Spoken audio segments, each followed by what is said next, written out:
Hey guys, can you believe it? This is the same room that just a couple months ago I brought you downstairs and was super embarrassed to show you. We finally have a food room together, and I'm really excited to show you a little bit more of what that looks like at the moment. I just finished this a couple weeks ago, and so there's still going to be moving parts. There will probably be changes that I make as we get going and see what's functional, what's not, what makes more sense. Is there, whatever needs to be changed kind of thing. But before I show you any more of the room, I wanted to take just a quick second to touch on that video that I shared a couple months ago. Because if you missed it, this was a video where I brought you downstairs here to this room, and it was a mess. Not just like a little mess, but like everything was just piled in the middle of the floor. To the extent that it was really funny, my sister, who lives in Georgia, we're in Wyoming, I had been telling her, oh my gosh, my food storage room, I need to get it together. It's a mess, it's a mess, it's a mess. It was so funny. And then when she saw my video, she goes, oh, you weren't kidding. I'm like, no, I wasn't kidding.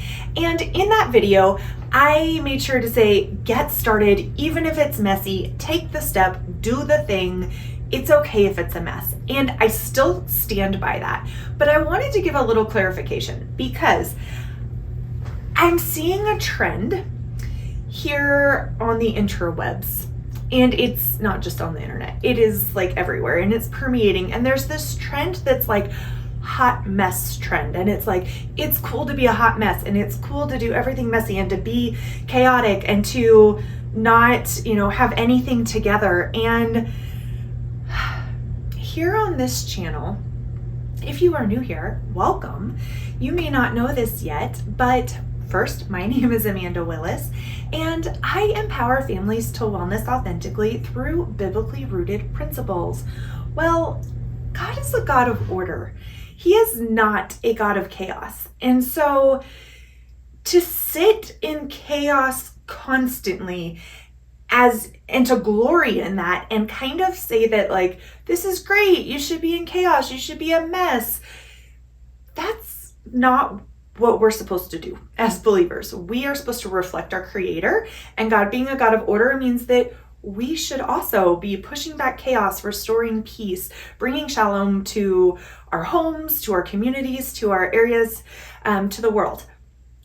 But that also, I want that to look realistic, and for us to understand realistically, what does that look like? And so that's why I showed you a peek into our mess. And we just moved. So if you're newer to the channel, you probably don't know that. We moved in March. So not quite a year ago, about 9 months ago, we moved from the Front Range of Colorado up here to Casper, Wyoming. And we moved from a little 900 square foot apartment to a 2,400 square foot home. And that's been a home that needed a whole lot of painting, a whole lot of love in a whole lot of ways. And so it wasn't just like, hey, we're moving right in and set up your stuff. It was, okay, we got to take care of this thing and this thing and this thing. And also, what's the most functional? We were also starting a garden literally as soon as we moved in. And so we had a lot of outside stuff that was happening too, at the same time as, you may remember some of the home drama that we went through. That's your typical new home stuff that you find, like water in the basement and those kind of things that are like, oh, there's drainage issues that need to be fixed in the yard. So long story short, I want you to remember, welcome people into your mess. When you have a messy day, when you have a messy home, you do live in your house. You do, like, that's one of my favorite. We live in our house, but that doesn't mean that your house should always be a mess. It means it shouldn't keep you from having people into your home. You shouldn't wait for this unsustainable, unachievable level of perfection that's this picturesque, we'll always be here and my house will always look like this when I have people over. You'll likely be a stressed mess if the only time you ever have people over is when everything is put away and in its place. And so all of that to come back around, and I am going to show you our food room that is way better than it was the last time I showed you this room. It's still not fully put together, so there is some stuff. There's like some art and stuff in here that you may see. Also, my husband has started using this room as a prayer closet a little bit as well, which means that there's like books on the floor in the corner that you may see in papers and stuff. And that's his little corner where he's been at. But I'm going to show you kind of the method of where I'm going. And then we got our last Azure order in recently, and I have not yet put that away because it came in literally the day before Thanksgiving. I did an unboxing video. It's not up yet, but it will be after this one. And I basically had my husband bring everything down here from the Azure order while I used what we needed upstairs and got Thanksgiving dinner ready because we were hosting our first Thanksgiving. And so now I need to come put the Azure order away, but you'll see. Let's take a tour.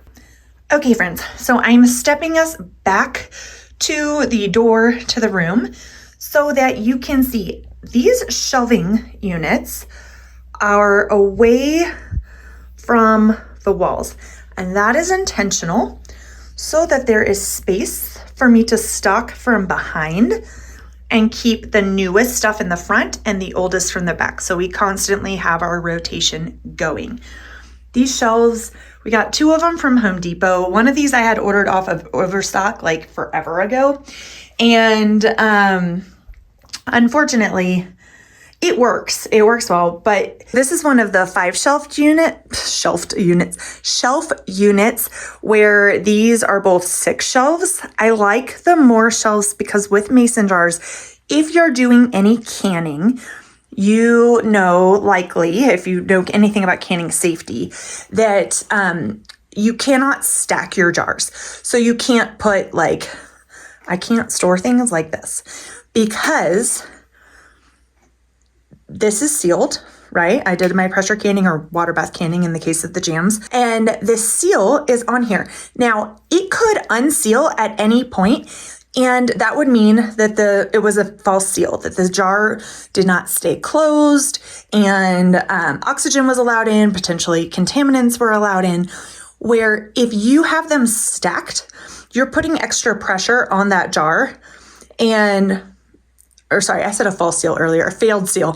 If you're putting pressure on the jar, then it could create a false seal. So you may think it's sealed, but it could have popped open, popped closed, and that's just keeping it down and closed, and that could end up in you having some food that's unsafe. If you store it this way and you always want to store your jars without the rings on them, same reason again, that way you just always know when you have canned food that is safe to consume. We've got a lot of our broth here, and some jams, tomatoes. I'm kind of working like fruits-ish up to our pickled items.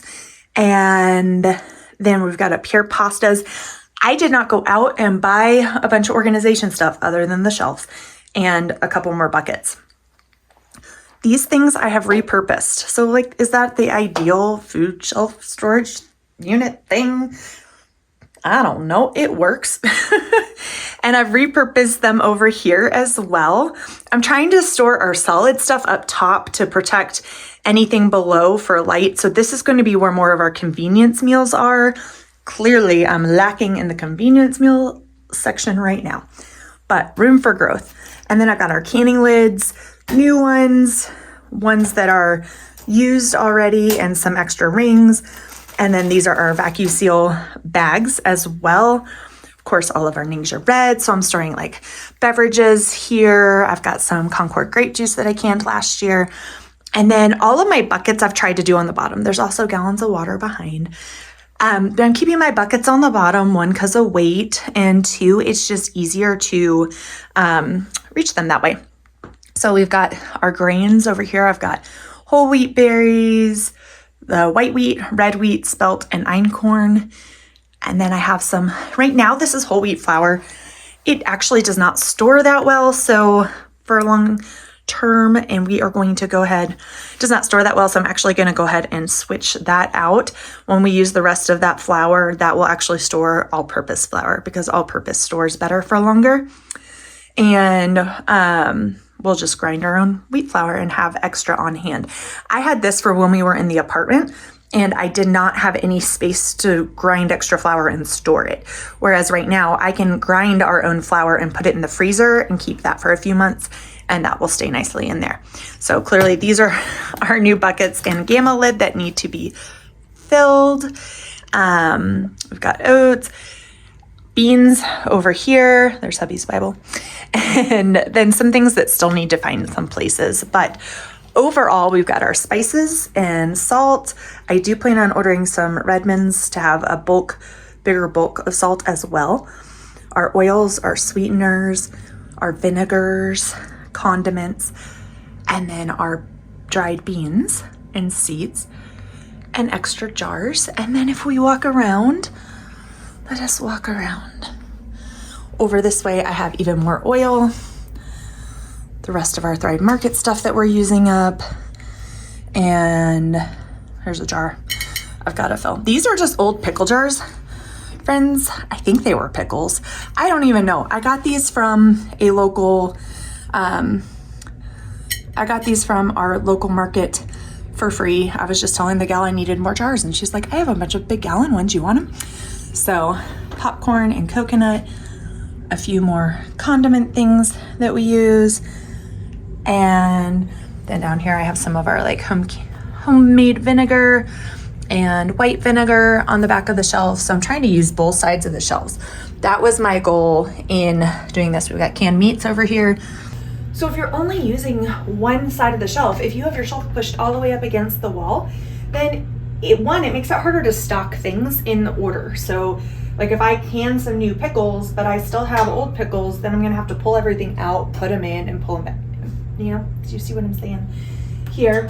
But also for the things where you don't have a ton going one direction and you want to use that back space, then I don't have to pull off the front half to access whatever's behind it.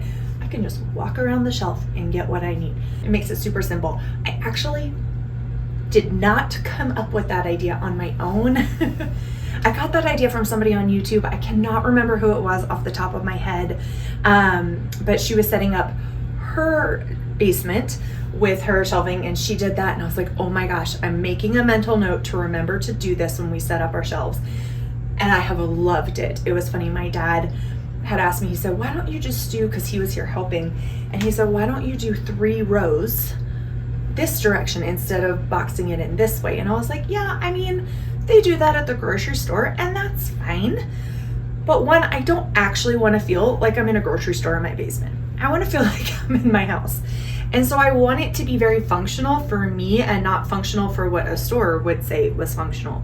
And for me, I wanted to be able to come in and stand at my door or just on the outside here and look at everything and get a quick overview of things we need to restock, what we have, to find things quickly. Or if you're having to walk up and down rows, I don't know. It didn't seem as pleasant to me. So this is what we chose, but you do whatever works in your food storage room. And I'm excited to continue to show you guys the progression as we continue to grow our food storage, as we continue to figure out what works well, what doesn't. Should we shift some things?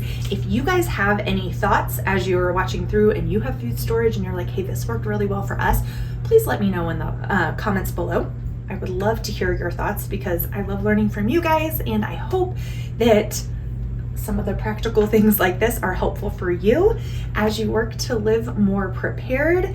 And in short, this is a great way to beat inflation. So we are not just like prepping for some doomsday event. That's not what we're doing. We are working to live prepared, to live wisely, to think about the times that we're in, and to know that unexpected life circumstances happen all the time. How can we solve for that ahead of time and ensure that we still have really good, nourishing foods for our family? So that's what we are working on here. And my focus is on what's nourishing, what are our staples.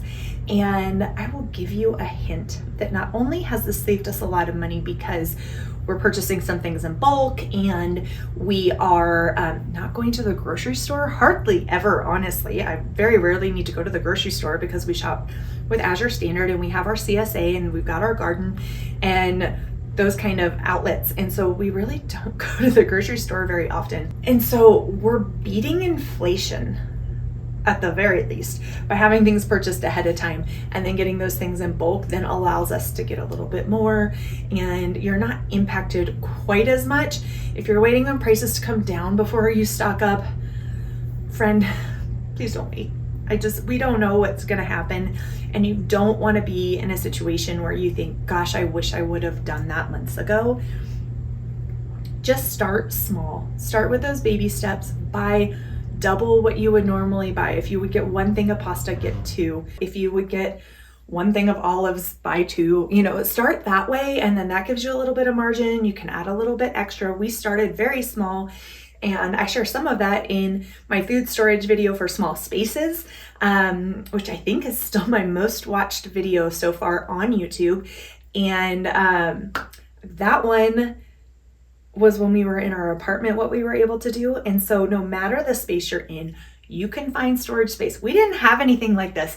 This makes me so happy because I'm kind of a nerd and I like to be able to step back and look and go, that looks pretty. But we didn't have anything like this in our apartment. We were shoving things under beds and above shelves and, all that kind of stuff. So do what you can. Know that you can do something. Hope you're encouraged to take steps to ensure that your family is provided for, and maybe even that you have extra that you can then share with others around you as well. Until next time, take care, friends. Cheers.